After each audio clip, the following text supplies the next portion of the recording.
What's up guys, and welcome back to the channel. In today's video we are going to take a full POV test drive in my 600 wheel horsepower Nissan GT-R. It's a 2014 model year. Of course I have my own custom camo wrap on it just to add a little bit of craziness to it. We're going to take just a quick look around the car. This is built up quite a bit with a full Armytrix exhaust system. This car is fully catless. So real quick, just taking a look at the trunk space. This is a very usable car. We have a really large trunk in here.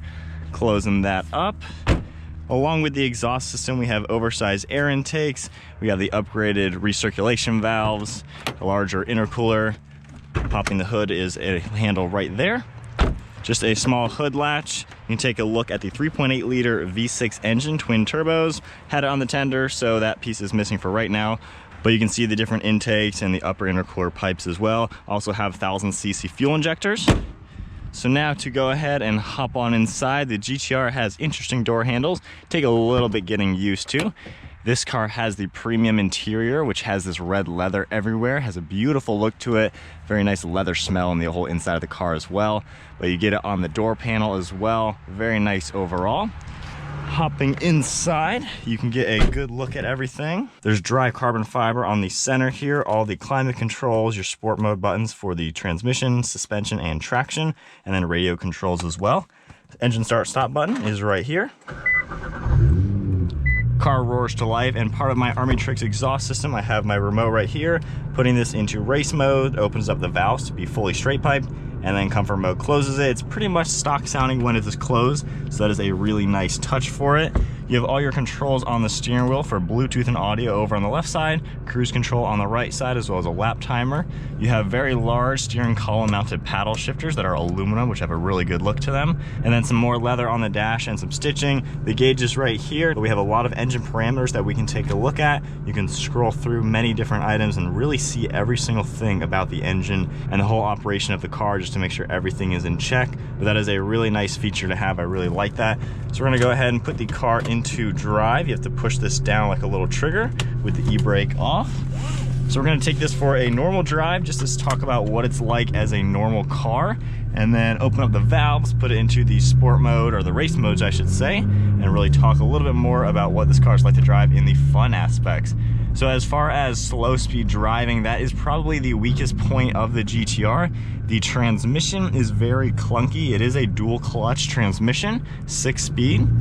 But you can definitely feel the vehicle shifting and moving as it shifts in slow speeds. When you hit the brakes, it kind of clunks to a standstill. You have to wait for the car to stop, for the car to actually go into first gear. So it's definitely a weird transmission to get used to. When you drive a normal automatic, this becomes very, very odd. I've owned this car now for about 21 months, so I put a lot of miles on it, over 10,000 on it. So I really have a good idea of what it's like to drive in the slow speeds. So as far as normal driving for visibility, we have a really good view out. The windows are very large. You can easily see over all your shoulders. The steering wheel is in a really good position. It is tilting and telescoping, and the gauges actually go with the steering wheel when you move it up and down, which is a really nice touch. Along with the steering wheel, the seat is power adjusting. You can move it forward, back. The base will actually move up and down in the front portion and in the rear portion of it, and then you have reclining. There is no actual lumbar support. You cannot adjust that at all. But it is nice that the shape of these seats, there is a lot of curve right here, so it makes it very easy to get the seat into a comfortable position, and just the way they're made already, it's super comfortable for lumbar support. Mirrors do a really good job as well. And then the overall ergonomics, it's very simple. There's nothing too crazy. This is just basic Nissan switchgear everywhere. Window controls are over here. The climate controls and everything in the center is very basic. For the different sport modes, the suspension in the comfort mode, I drive that a lot because this car is very rigid. It has a lot of structure to it, and you can definitely tell how tight the car is. Hitting bumps, it will break your back if you're in race mode on poor roads. So pretty much 99% of the time, I'm in comfort mode around town. Once you're up and going, the transmission shifts very easy. It's very normal to drive in automatic mode. It's pretty much your typical automatic. You only notice it being a odd dual clutch system when you're in the slow speed settings. And then bumping this over once, that'll put you into manual mode. You can also go into manual mode by just hitting the actual paddle. The paddles have a really good feeling to them, and I do like them on the column. It just gives it a little bit more performance feel. You always know exactly where they are. So as we get to some more fun roads, we will put the transmission and traction control into the race mode. You just hold that up for a few seconds. That actually makes the transmission shift a lot sooner. If you are hard on the gas, it'll upshift pretty much instantaneously. And if you are on the brakes, the downshifts happen instantly. It's super quick. If you are slowly accelerating or slowly slowing down, the transmission is not that quick, but it's nice how, depending on how you're driving, the transmission responds to that. Traction control in the race mode I like a lot because the car actually has a lot of leeway. It'll let you play with it quite a lot, have some slip to it without killing you. If you're in the normal traction control setting, it'll cut power a lot if you start spinning. And then with it off, you will light up the 4 tires because it has a ton of horsepower to it. But as far as just normal driving on this back road, it's a pretty decent car to drive. There is some road noise and wind noise. I wouldn't say it's a refined vehicle whatsoever. There's a lot of drama to this car, and it does make it for a very interesting and enjoyable driving experience when you're wanting to have fun. If you are just doing commuting though, it can get a little annoying just the way the transmission is, and just the noise in the car can get old after a few hours in bumper to bumper traffic. So I'm gonna put it into race mode for the exhaust, and we'll just put it into race mode suspension as well. So then a nice acceleration, not too crazy yet though.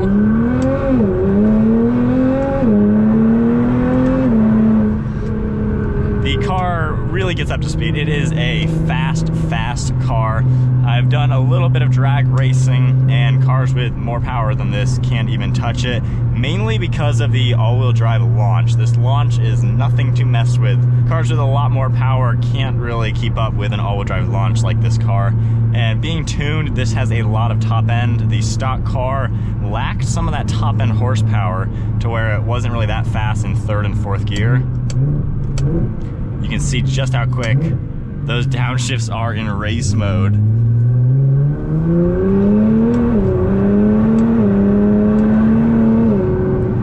But like I was saying, with this stage 3 tune, which is full bolt-ons, larger air intake and fuel injectors, and then the tune of course, it really opens up the top end to where this car continues to pull.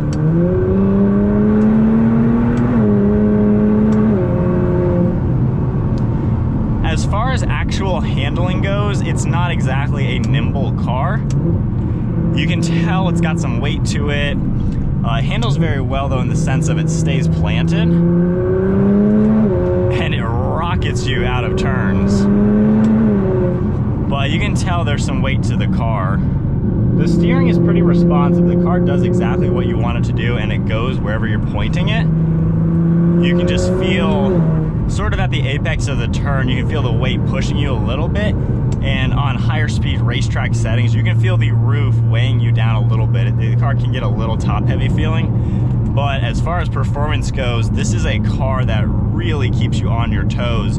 You have to pay attention just because the speeds this car can hit, even in the stock form, are pretty crazy. Even when you're normally driving it, getting onto the highway, especially tuned, you give it some gas and you will be hitting 100 miles an hour without even thinking. It doesn't take much at all. You can probably tell right now on this poor road how bumpy and clunky and noisy it is. There is a lot of wind noise, road noise, tire noise. It's just a car really designed for high-speed track driving. That's its happy place, hands down. But one of the biggest things that I really love about the car is the fact that while it's a supercar in terms of performance, this car destroys cars that cost 4 times their cost. It is a normal car. You have back seats, which are actually really usable. You can fit normal people in the back. You have to slide the seat forward a little bit, so legroom for the passenger might be cramped, same with the driver. But for what it is, it's actually pretty nice to have. And then the trunk space, very usable as well. So this is a car, if you wanted it to be your only vehicle, you can use it quite easily, fit things in it, and it's really no big deal. The layout of it is a normal car. And then like I said, with the switchgear, it's normal Nissan, so it's nothing too crazy.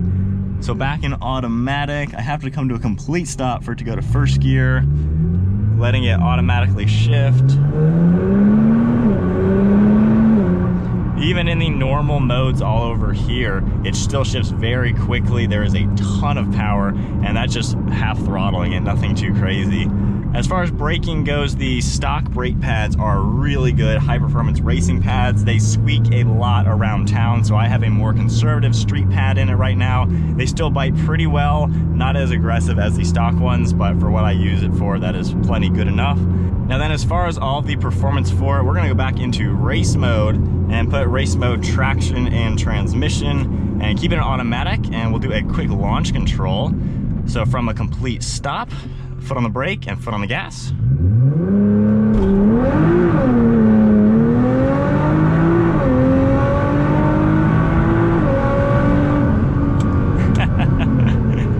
Well, there's launch control for you. That is definitely an enjoyable thing to do.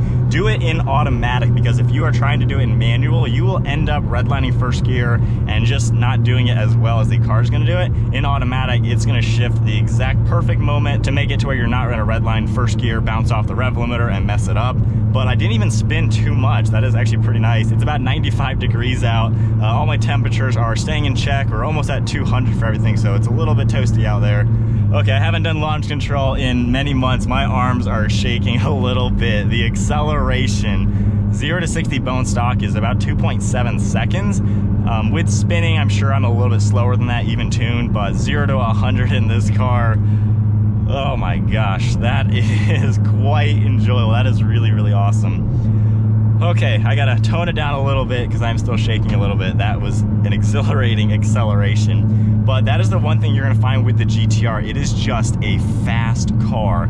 Stock, it's very quick from 0 to 60, first, second, third gear. But when it's tuned, you can be in fourth gear on the highway. You give it gas and you are gone. It is really nice. Now, as we tone it down a little bit, as I'm still shaking just a little bit, as far as the overall comfort, it's actually very comfortable. With the suspension in comfort mode, like I said, I drive that all the time in comfort mode, it absorbs the bumps very nicely to where you don't find yourself, you know, breaking your back or anything. It's actually a pretty smooth ride.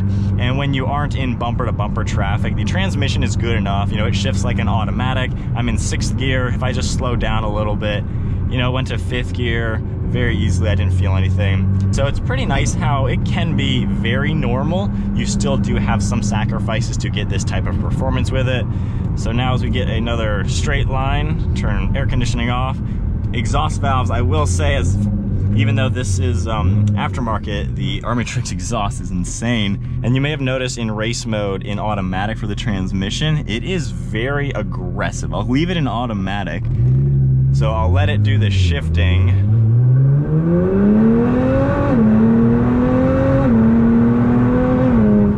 So it's,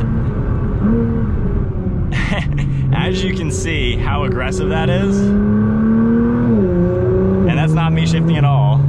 Slamming on the brakes. That is pretty cool. Now, if you are in race mode transmission, I would not recommend being in automatic, just because that is how aggressive it is. If I give it gas right now, downshifted, it is very at home if it's out on a racetrack. And okay, that is way too much noise. We'll tone it down a little bit. But that is one thing very nice with the transmission in race mode and automatic. If you are out on a racetrack, it's gonna do a very good job keeping up with you. Going around turns, slamming on the brakes, hard on the gas. The car is going to shift when it needs to. It'll ring out the gears, it'll redline the gears. It'll do everything to make sure you are in the optimal gear for performance driving. For the money, I think it's a really hard car to beat just because you have supercar performance. I've done some racing. I raced this against an 800 horsepower McLaren 650S, and I hung with that car till about 120. And for a car that was 70 grand used versus a $300,000 car with about $50,000 worth of mods, that is a pretty awesome thing for the GT-R. For the modifications that I've done, you really don't have to spend too much money. Just a basic mid-pipe, larger air intakes, and a tune will be the stage 2 setup, and that is actually an insanely quick car already. If you go full catless, larger injectors too, you're up obviously to the 600 wheel stage 3 mark, and that, as far as cost, maybe $5,000 depending on what brand of exhaust you go with. So you really don't have to break the bank to make the GT-R into a complete rocket ship. And even given the power that my car has, for daily driving, it still is normal. It doesn't feel like it's a stage 3 straight pipe, 600 wheel horsepower crazy car. I'm in automatic, everything in comfort mode, and the car is pretty toned down from what it was about 4 minutes ago. And then one thing as far as the transmission goes, if you put this into save mode, basically from what I found, this is a throttle response mode where there is no throttle response. So right now in 6th gear, I'm giving it half throttle, and it barely started to downshift and accelerate. It just takes a long time. Given a quarter throttle right now, nothing is happening at all. So save mode, I never drive in. The car literally is very, very slow. It's really weird to drive like that. But I think that is about it as far as a POV test drive for the Nissan GT-R. Pretty hard car to beat. Around town, a little weird. It's just a little clunky with the way the transmission shifts. High-speed cruising, it is a lot of fun, especially putting the power down, because it puts the power down very, very well, as you saw in that launch control. But for what you get for the money, the overall quality, I think it looks really nice. It is fake leather all on the dash and the door panels. You do have real leather on the steering wheel, and these seats are real leather. I can tell this is more of an old school design, but the performance you get, the fun factor, the modifications you get, and the usability, I think you kind of have everything in this car. You're just sacrificing a little bit of the slow speed, easy to drive refinements. But that is it, guys. Hope you enjoyed the video. Give the video a huge thumbs up, smash that subscribe button, and we'll see you all next video.